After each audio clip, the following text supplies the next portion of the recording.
4:30 વાગ્યાની આજુબાજુ ભાવનગરના વિઠ્ઠલવાડી વિસ્તારમાં કુલદીપસિંહ અને ઋતુરાજસિંહ નામના બે વ્યક્તિઓ રાહુલ વેગડ નામના વ્યક્તિ સાથે ઝઘડો કરતા કરતા બનાવવાળી જગ્યાએ પહોંચેલા. બનાવવાળી જગ્યાએ આ ઝઘડામાં રાહુલ વેગડના મામા રાજુ વેગડ પણ અંદર આવેલા. આ ઝપાઝપીમાં મળતી માહિતી મુજબ રાહુલ વેગડની પાસેથી જે ફાયરિંગ 3 રાઉન્ડ થયેલા છે, જેમાં એક વ્યક્તિ કુલદીપસિંહ એમનું મરણ ગયેલ છે. અન્ય જેમને ઈજા થઈ છે તે અત્યારે સારવાર નીચે છે.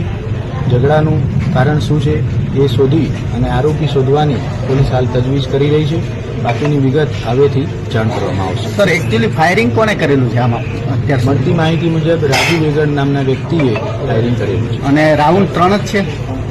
રાજુ વેગડ અને રાહુલ વેગડ બે વ્યક્તિઓ અને સામેની બાજુ બે વ્યક્તિઓ, એમ 4 વ્યક્તિઓની વચ્ચે ઝઘડો થયો હોય એવી પ્રાથમિક માહિતી છે. ફાયરિંગ સામસામા થયા છે કે એક તરફી ફાયરિંગ થયા છે? ફાયરિંગ એક જ તરફી થયા હોય એવી શક્યતાઓ રહેલી છે. જૂની કોઈ અદાવત હોય એવું પ્રાથમિક તબક્કે દેખાતું નથી. સાહેબ, સ્થળ ઉપરથી શું શું મળ્યું છે? સ્થળ ઉપરથી 3 ખાલી રાઉન્ડ કાર્ટેજ મળેલા છે.